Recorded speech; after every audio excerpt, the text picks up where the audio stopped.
अस्सलाम वालेकुम स्टूडेंट्स। कल हमने बात की थी सॉल्यूशन के बारे में, सॉल्वेंट हमने पढ़ा और सॉल्यूट पढ़ा। आज हम जो डिस्कस करेंगे चीज़ें वो होंगी टाइप्स ऑफ सॉल्यूशंस। मेन हमारा टॉपिक है वो टाइप्स ऑफ सॉल्यूशंस। और अगर टाइप्स ऑफ सॉल्यूशंस की जब भी बात करें तो वो एक ही चीज़ पे डिपेंड कर रही होती है, सॉल्यूट पे डिपेंड कर रही होती है। आया कि वो नेचर ऑफ सॉल्यूट हो या अमाउंट ऑफ सॉल्यूट हो। तो सबसे पहले हम स्टार्ट करते हैं types of solution on the basis of the amount of solute. अगर अमाउंट ऑफ सॉल्यूट डिफरेंट हो किसी भी दो सॉल्यूशंस में, तो उसे हम कैसे डिफ़ाइन करेंगे? दो ही उनकी टाइप्स होंगी, एक तो डाइल्यूट सॉल्यूशन और एक कंसनट्रेटेड सॉल्यूशंस।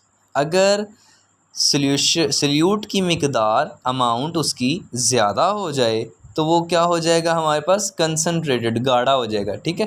और इसी तरह डाइल्यूट में क्या होगा, सॉल्यूट की मिकदार बहुत ही कम होगी। बस बेसिकली डिपेंड सिर्फ अमाउंट ऑफ सॉल्यूट ही कर रहा है कि अमाउंट ऑफ सॉल्यूट क्या कितना है, ज़्यादा है या कम है। तो अब हम पढ़ते हैं, डाइल्यूट सॉल्यूशन की बात करते हैं। तो डाइल्यूट सॉल्यूशन में क्या है, the solutions which contain relatively small amount of the dissolved solute in the solution, कि ऐसा सॉल्यूशन जिसमें सॉल्यूट की मिकदार कम हो, ठीक है, उसे हम कहते हैं डाइल्यूट सॉल्यूशन। अगर हम जो कल वाली ही एग्जांपल दें कि वाटर में आपके पास शुगर है या साल्ट, कोई भी टेबल सॉल्ट ले लें, ठीक है, तो वो आप सॉल्यूट इसमें क्या होगा, शुगर या टेबल सॉल्ट जो भी हम लेंगे, और वाटर क्या होगा, सॉल्वेंट।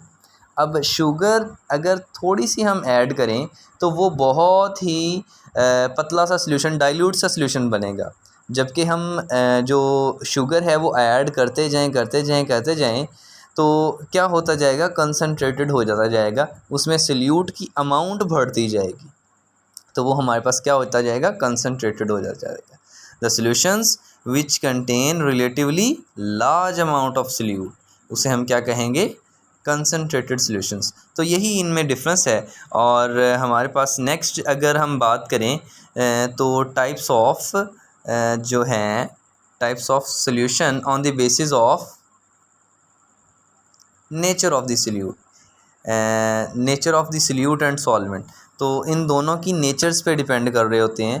तो वो हम करते हैं, 6.1 टेबल आपकी बुक पे दिया गया है, ठीक है। मैंने ये थोड़ा सा आपको ना शॉर्ट करके दिया है, लेकिन आपने उधर से बुक से करना है। आपने इधर से क्या होगा, हमारे पास सबसे पहली जो है गैस इन गैस, इधर सॉल्वेंट है, सॉल्यूट है, सॉल्वेंट और स्टेट ऑफ सॉल्यूशन है। कि अगर हमारे पास कोई गैस है, दो जो सॉल्यूट है वो गैस हो और सॉल्वेंट भी गैस हो, तो सॉल्यूशन क्या बनेगा, गैस बनेगा। और उसकी एग्जांपल कौन सी है, एयर हमारी is the best example of the gas in gas solution. कैसे कि हमारे पास उसमें क्या होता है, हाइड्रोजन नाइट्रोजन वो एक दूसरे में ही डिज़ोल्व हो रही होती हैं, ऑक्सीजन वगैरह, ठीक है। तो नेक्स्ट हमारे पास जो टाइप ऑफ सॉल्यूशन है वो आती है गैस इन लिक्विड। कि अगर हमारे पास सॉल्वेंट लिक्विड है और उसमें गैस डिज़ोल्व कर दें एज अ सॉल्यूट, तो लिक्विड बनेगा। और उसकी बेस्ट एग्जांपल कौन सी है, सोडा वाटर। सोडा वाटर जो होता है हमारे पास, ये कोको कोला, पेप्सी वगैरह, इसमें क्या होता है, असल में लिक्विड में कार्बन डाइऑक्साइड गैस इसमें स्टोर होती, कार्बन डाइऑक्साइड गैस होती है। दैट्स वाई वो जो गैस बाहर निकलती है वो कार्बन डाइऑक्साइड की वजह से होती है। नेक्स्ट है हमारे पास सॉलिड, गैस इन सॉलिड। तो वो जो सॉल्यूशन बनेगा वो बनेगा सॉलिड ही बनेगा। और इसकी बेस्ट एग्जांपल जो है वो हमारे पास हाइड्रोजन है, जो एब्जॉर्ब होती है निकल में। निकल के ऊपर जो हाइड्रोजन जो है वो भी एब्जॉर्ब हो जाती है। इसी तरह लेड के ऊपर भी, प्लाडियम के ऊपर भी कर सकते हैं, ठीक है। तो ये क्या है, एग्जांपल्स गैस इन सॉलिड की। नेक्स्ट हमारे पास जो टाइप है वो लिक्विड इन गैस है। तो ऑफ कोर्स सॉल्वेंट पे डिपेंड करेगा। एक चीज़ आपने नोट की होगी कि जो सॉल्वेंट होगा, सॉल्यूशन भी, सॉल्यूशन की स्टेट ऑफ मैटर जो है सॉल्यूशन का, वो उसी के ही अकॉर्डिंग होगा जो हमारे पास सॉल्वेंट है। इसी तरह लिक्विड इन लिक्विड की बात करें तो अल्कोहल इन वाटर की एग्जांपल आ जाती है कि अगर हम अल्कोहल में थोड़ा सा जो वाटर है हम लें और उसमें थोड़ी सी वाइन मिला दें तो असल में क्या होगा, वो भी क्या है, लिक्विड इन लिक्विड सॉल्यूशन है। Similarly liquid in solid solution में क्या होगा, जिस तरह अमलगम्स वगैरह बनती हैं तो वो किस में हमारे पास होती है, लिक्विड इन सॉलिड में। अच्छा, एक और इसमें बहुत ही एग्जांपल जो है वो कॉमन आ सकती है, बटर जो हमारे पास मक्खन है, butter is the best example. तो इसकी जगह आप बटर भी लिख सकते हैं, चीज़ भी लिख सकते हैं, ठीक है। नेक्स्ट है हमारे पास सॉलिड इन गैस। तो सॉलिड इन गैस की अगर बात करें तो उसकी एग्जांपल जो बनती है वो है हमारे पास कार्बन डाइऑक्साइड पार्टिकल्स जो एयर में मौजूद होते हैं, वो है हमारे पास। इसी कार्बन के पार्टिकल, सॉरी, कार्बन जो है वो एलिमेंट वो सॉलिड होता है पार्टिकल। इसी तरह कार्बन ही के क्यों बल्कि डस्ट पार्टिकल भी इसमें आ सकते हैं, ठीक है।